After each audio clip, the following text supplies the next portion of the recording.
em primeiro lugar, queria naturalmente agradecer o convite de terem, no meio de um colóquio sobre o Machado de Castro, uma pessoa que de alguma forma é um bocado uma outsider, uma historiadora das ciências, a falar, a pintar um bocado o ambiente, como o professor Miguel Faria acabou de anunciar, o ambiente das ciências em Portugal no período em que, enfim, Machado de Castro estava a viver.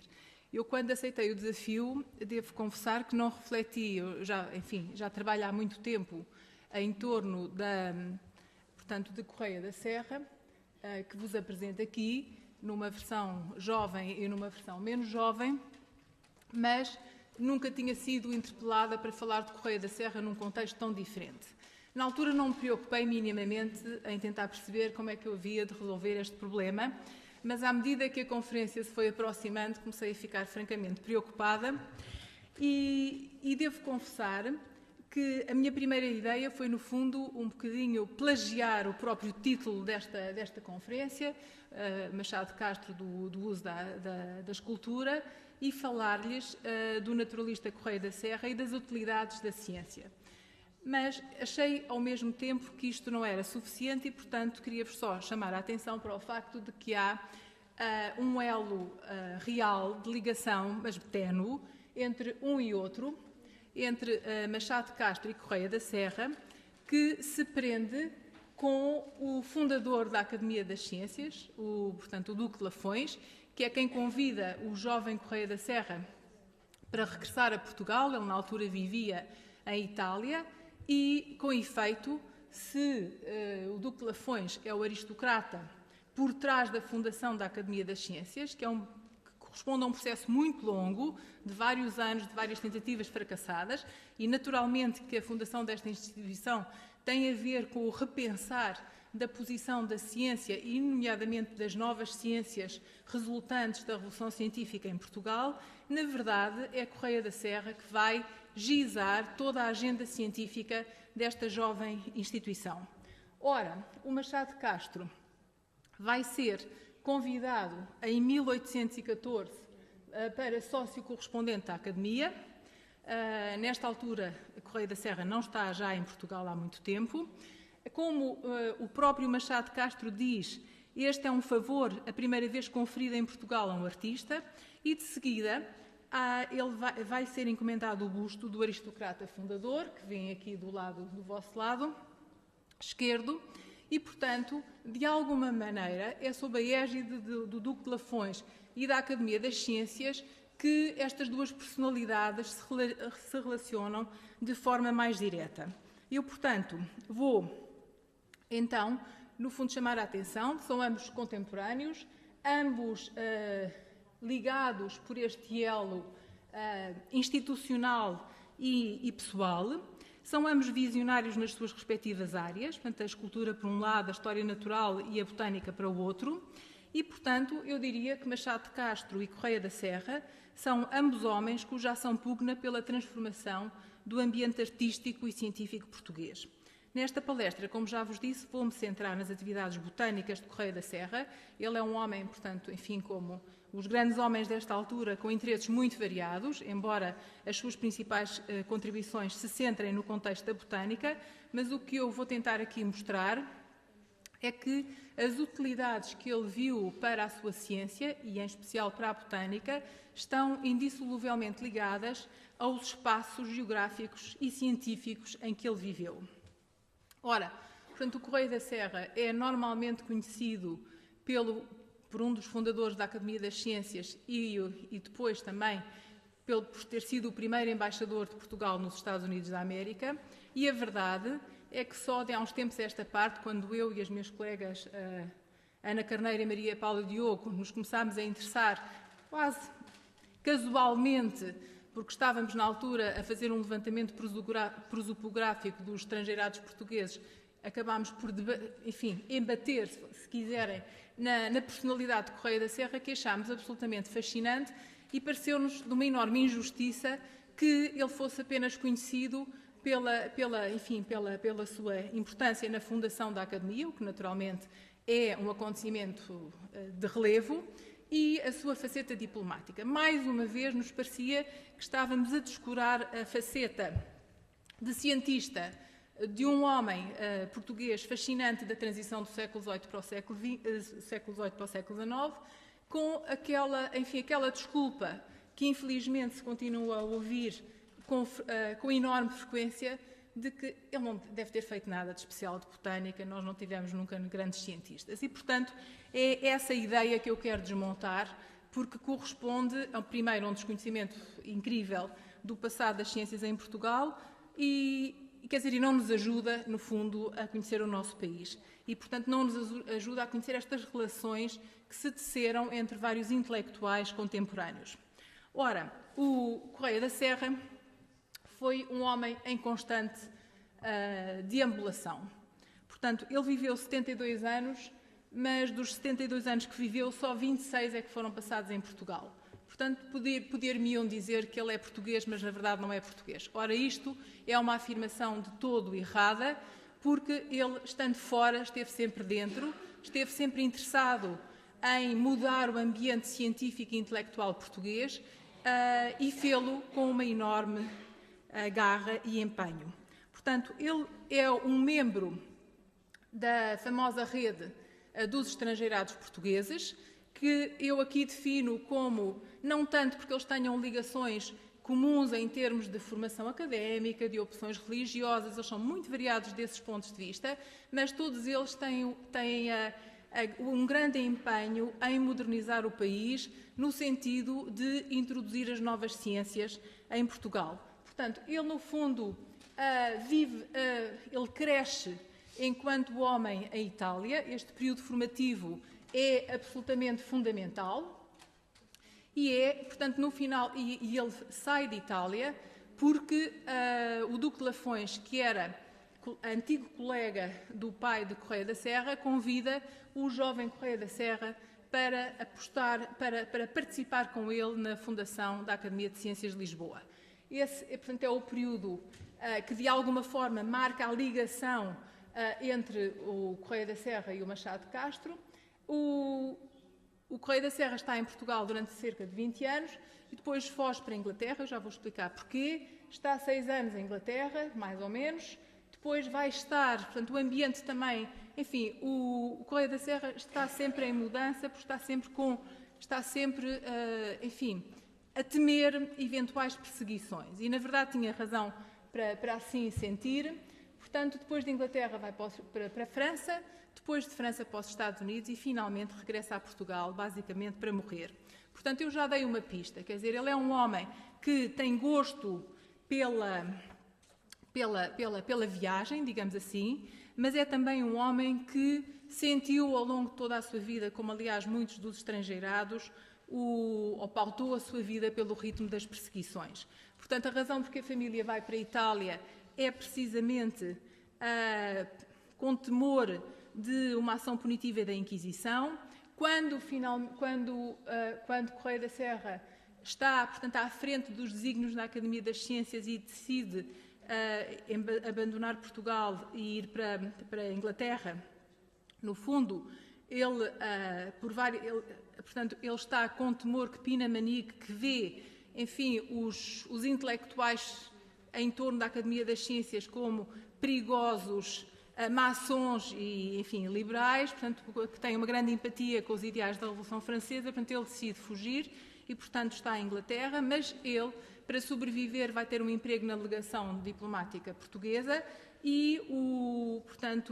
o embaixador português, portanto, é um alto dignatário da Inquisição e, a partir de uma certa altura, começam a haver toda uma série de pressões que fazem que o Correia da Serra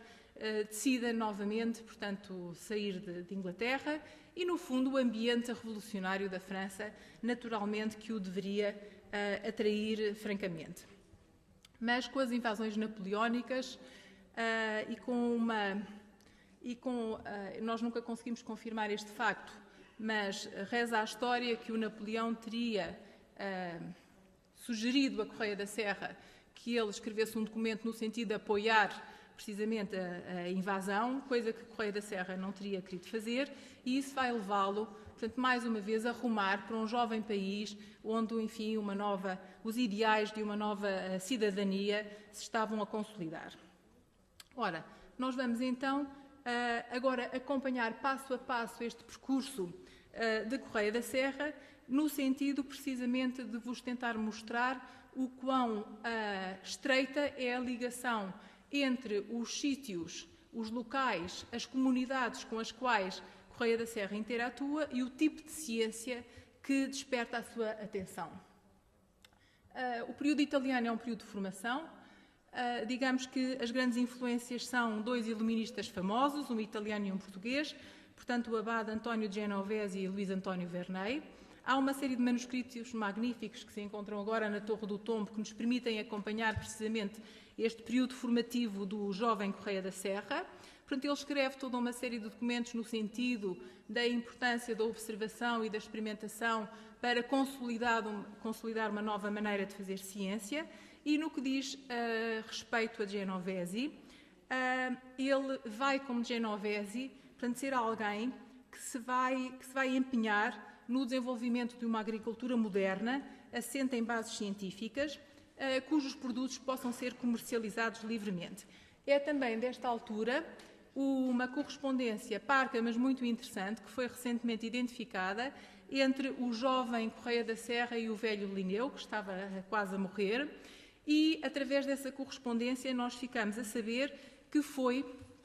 o jovem Correia da Serra que vai ser o responsável pela introdução do sistema artificial de classificação linneano em Itália. Portanto, a Itália estava na altura,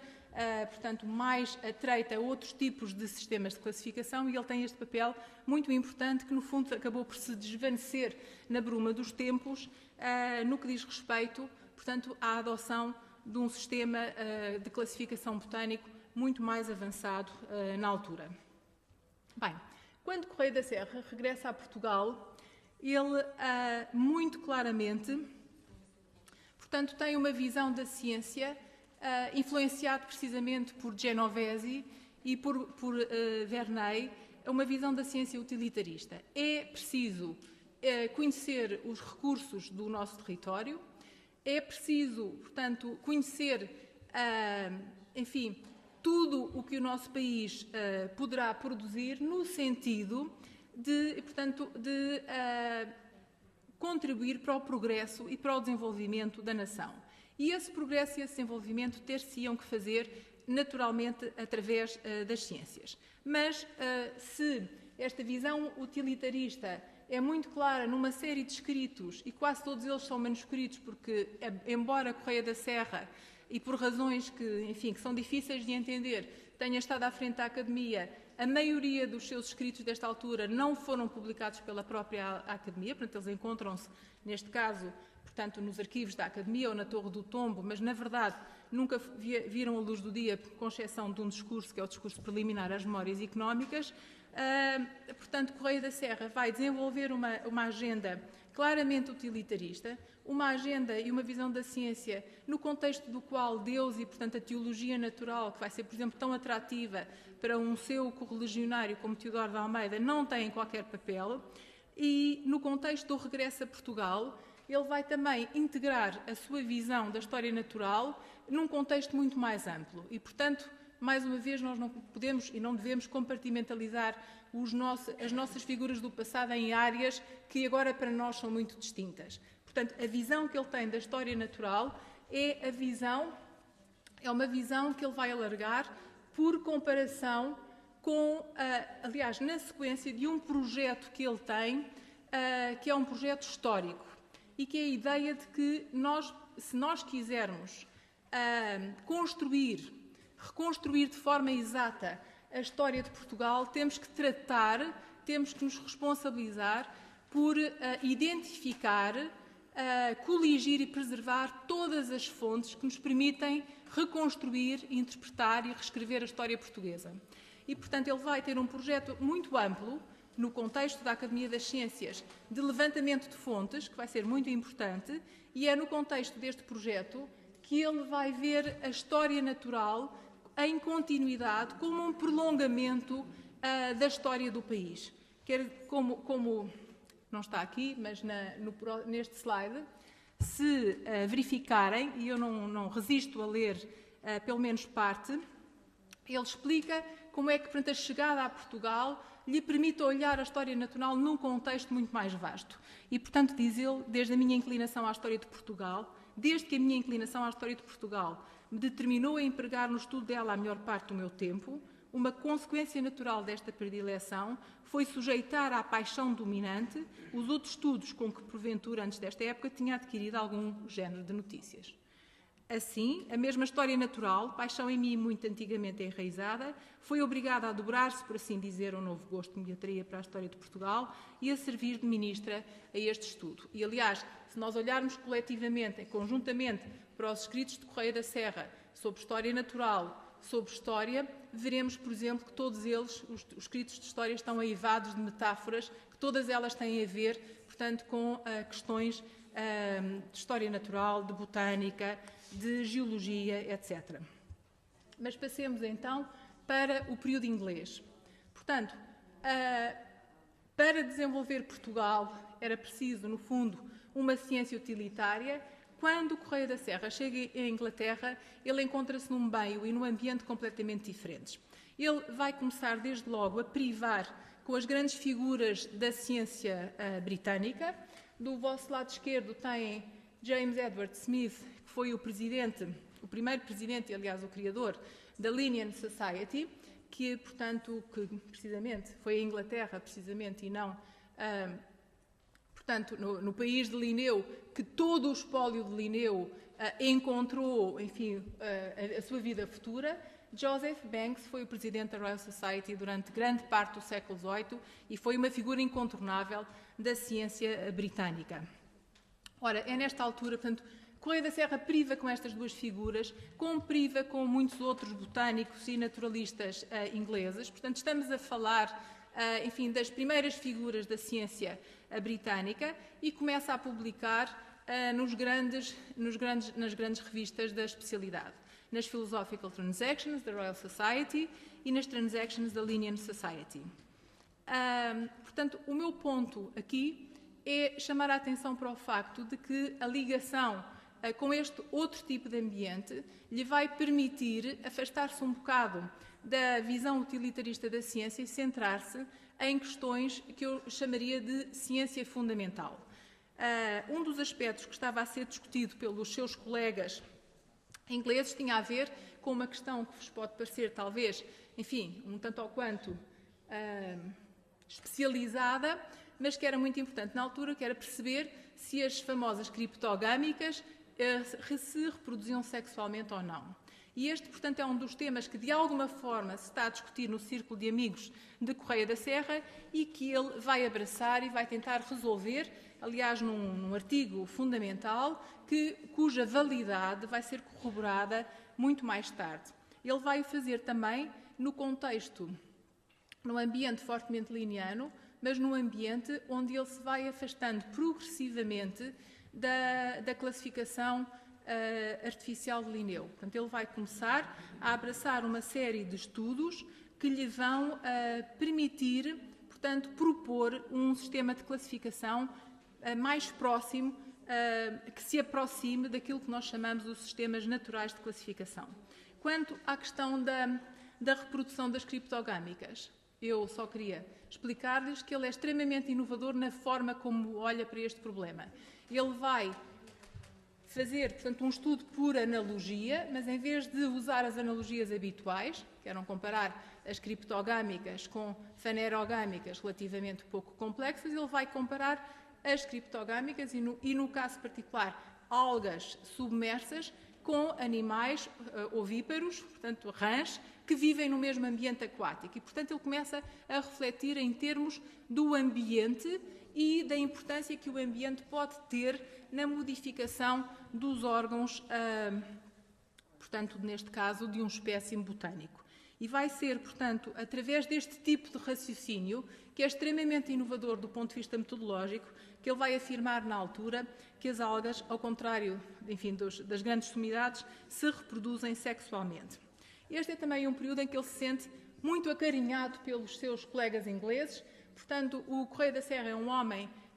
que é muito sofrido e que faz toda uma série, portanto, na sua correspondência, ele constantemente se refere, enfim, às peripécias e aos amargos por que passa. E esta é uma citação que eu acho muito interessante, porque, por um lado, ele no fundo acaba por criticar e arrepender-se dos anos que passou em Portugal. Eu não sei se isto é bem verdade, mas enfim, faz parte do seu estilo, acho eu, de personalidade, mas depois faz um comentário sobre o facto de que os meus ingleses, que geralmente falando não se morrem por estrangeiros, portanto, no fundo estão a apoiá-lo e estão finalmente, a dar-lhe o reconhecimento que ele sente não ter tido, se calhar, em Portugal. Reconhecimento esse que, por exemplo, passa, portanto, também é muito claro com a correspondência que ele troca com o Francisco Garçom Stockler, que é um membro da Academia, com quem ele se corresponde muito, e que passa pela chamada de atenção de que há uma série de espécimes botânicos que estão a ser batizados em homenagem a Correia da Serra. E isto, naturalmente, que nesta área é um dos reconhecimentos mais importantes. Está bem, eu já estou no meio. Passemos então ao período francês. O período francês é um período em que, no fundo, se vai consolidar esta faceta de Correia da Serra como um membro de uma rede internacional, alguém que medeia, portanto, entre membros dessa comunidade. Ele já o tinha feito em Inglaterra e vai continuar a fazê-lo em França, nomeadamente vai pôr os naturalistas franceses em contacto com os naturalistas britânicos, porque nem sempre estes contactos eram muito fáceis, mas vai também, portanto, inserir-se, integrar-se num ambiente absolutamente fantástico do Jardin des Plantes, e têm aqui, portanto, esta citação que eu acho que também é maravilhosa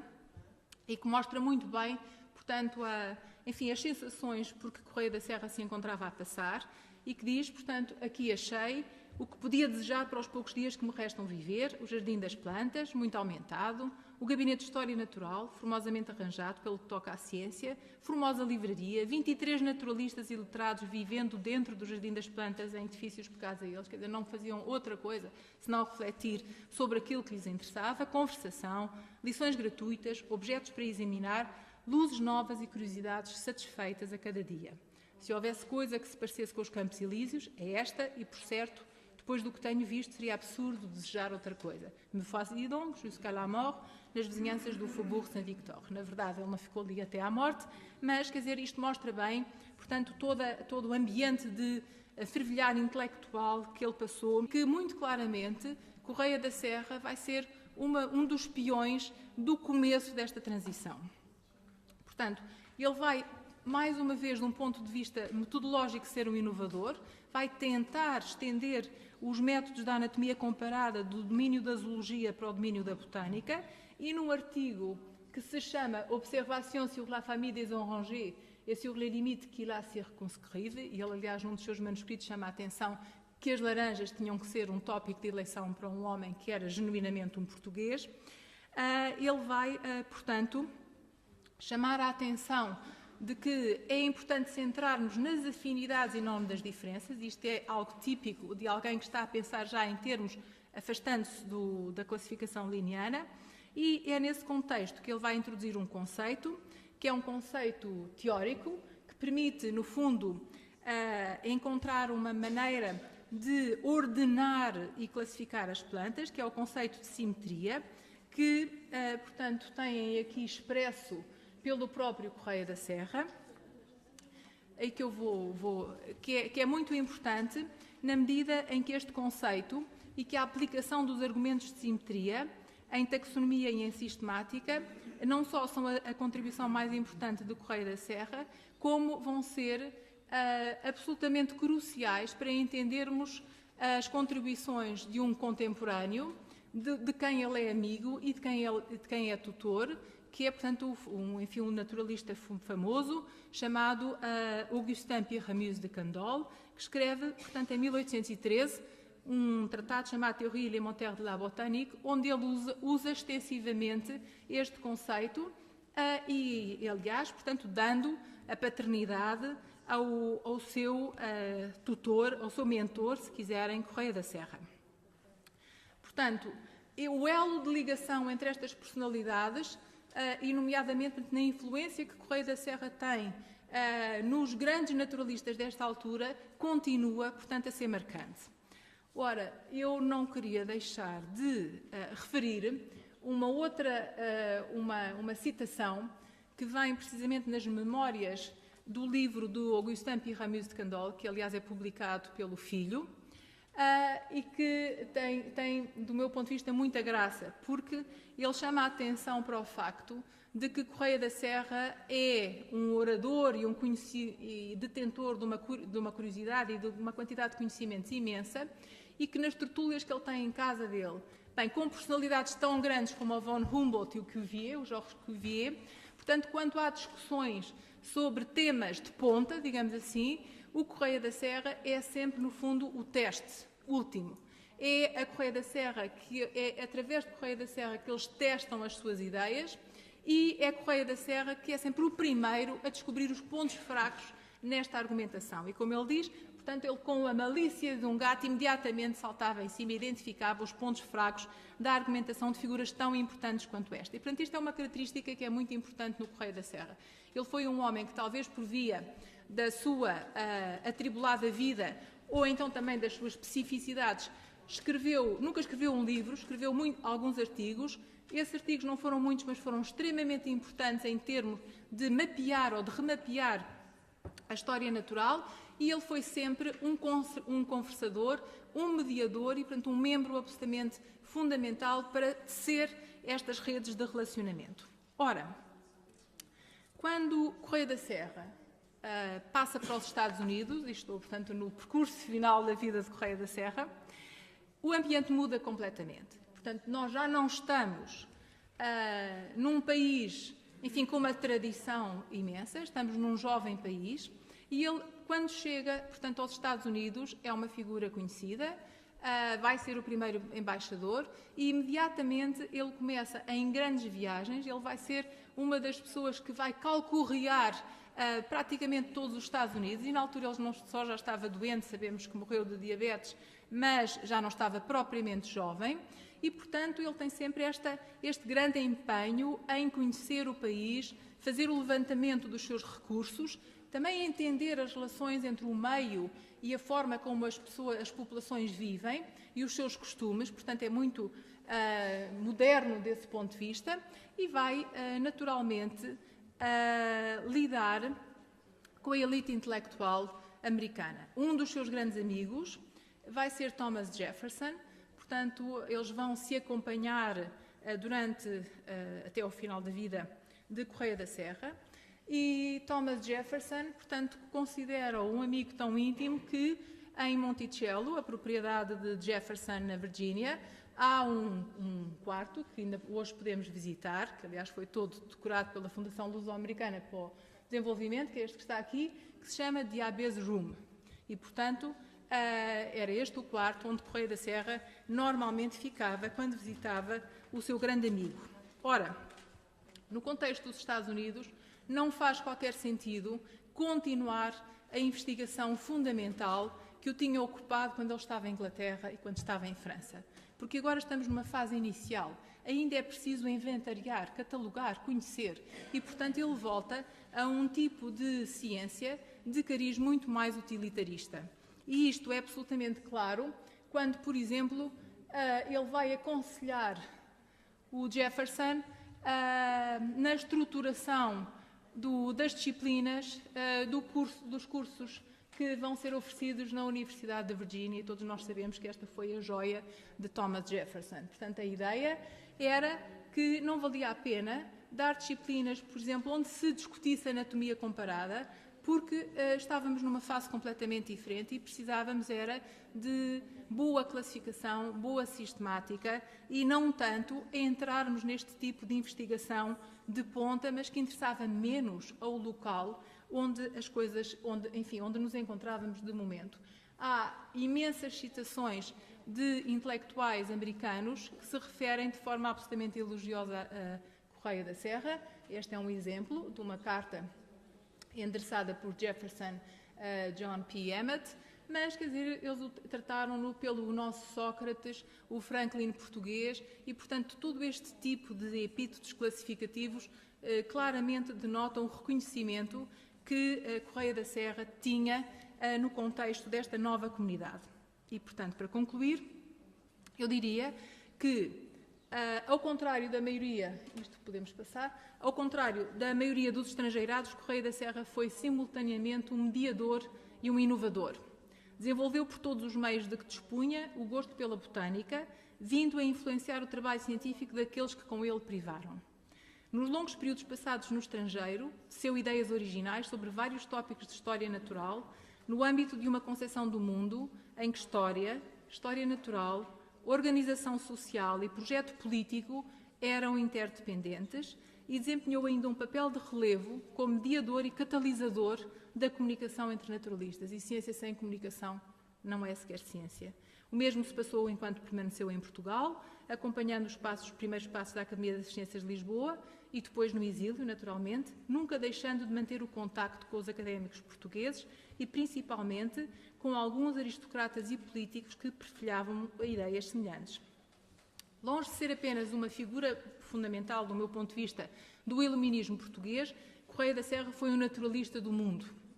que se afirmou no espaço europeu e americano. No plano da investigação, as ideias de Correia refletem a transição operada no seio da botânica, na transição do século XVIII para o século XIX. Partiu, portanto, de estudos em que o cariz utilitarista era fundamental, era dominante, para depois se centrar em aspectos de investigação fundamental na área da fisiologia vegetal e da sistemática das plantas. O seu percurso deslocou-se da paisagem natural, humana e económica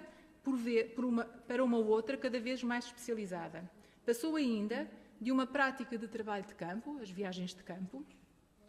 que reunia a análise conjunta do mineral e do vegetal, para a investigação assumidamente botânica. Neste domínio fez as suas principais contribuições, já não decorrentes de observações efetuadas na amplidão do campo, mas no espaço limitado do jardim botânico e da estufa.